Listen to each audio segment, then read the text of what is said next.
I'm going to go to Marie's pick. According to the Anti-Defamation League, the U.S. is still experiencing a record high number of anti-Semitic incidents. Here's a rabbi's emotional plea to the public following last year's deadly attacks at a synagogue in Poway.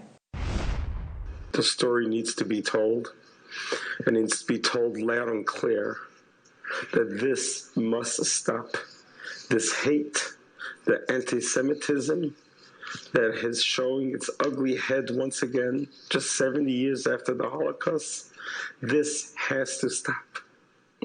We can no longer tolerate this new norm. So why did you feel like this was important for today? For me, it's important, and it's important for it to get out there that there's such a rise of anti-Semitism going on in this country. Not only in this country, but across the world. Mm-hmm. And many people dismiss it. They don't think of it as a big idea. They poo-poo it. But Jews are the most attacked group in the world. And I found it interesting, LeBron James yesterday said that he felt afraid to be a black man in this country. I honestly feel afraid because I'm also Jewish. I'm afraid to be a Jew. I'm afraid of being Jewish. I mean, here are people who just went to synagogue and they were killed. Yeah. People, I mean, twice. You had Poway, you had Eitz Chaim. I remember years ago, it was a Jewish school up in Washington, the state of Washington. Someone broke into the school, tried to shoot up the school. I worry every time I go to synagogue, will this be my last time going to synagogue? So I worry more so about being a Jew than I worry about being a black, because first of all, no one knows I'm Jewish half the time. Mm-hmm. And so I hear a lot of stuff. I hear a lot of anti-Semitism that's out there. But at the same time, just by being Jewish, going to the grocery store, going to the bookstore, we are it's a target on our backs, and that's why I put it on there. I hope this is something that we all agree on, that has no place in our country. But we are running out of time. But Preston, your thoughts? I totally agree. I think both parties should condemn hate speech and rioting in all forms and violence, and focus on making America a more perfect union. Yep.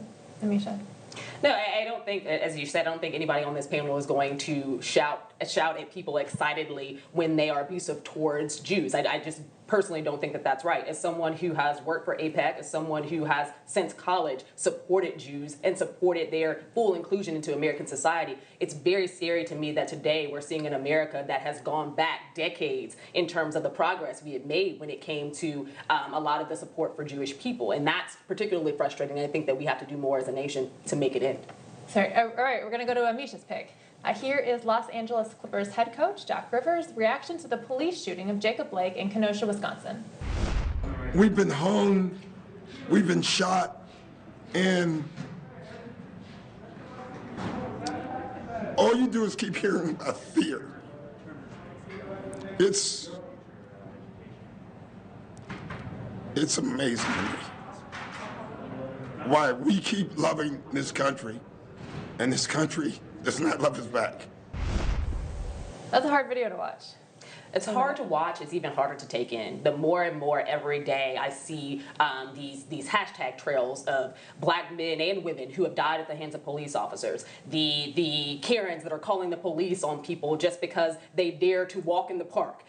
There's a frustration that comes from the African American community when for generations you feel as though there's been a target on your back, either literally through lynchings or modern day lynchings in the prison industrial complex to what we're seeing with a lot of these police brutality cases.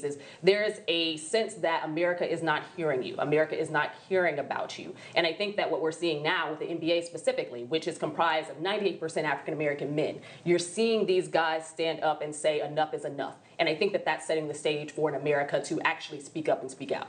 Malik, your response. Real, true, hard feelings. That definitely was a difficult video to watch. But I also think that we need to be careful just in our body politic that we're not conflating things. So George Floyd is not the same as Jacob Blake. The situations are totally different. And I think even though our feelings are the same, is that we need to be careful that we're not conflating them, because sometimes what it is, our allies that we may naturally have, well, we turn them off when we say someone like Jacob Blake, someone who actually had an altercation with police before then. That's not the same situation as George Floyd. So I think we need to be careful. We need to be heard. I've said this on the show before. We actually need to be heard. People need to listen to us. And so we're saying that things are offensive or things need to be paid attention to. Pay attention to it. Give us that. But don't conflate all of these situations where there's an interaction between a white person and a black person as, well, this is an example of racism in America. That was my concern as well. Obviously, no one wants any of our neighbors or fellow Americans to feel the way that he feels, but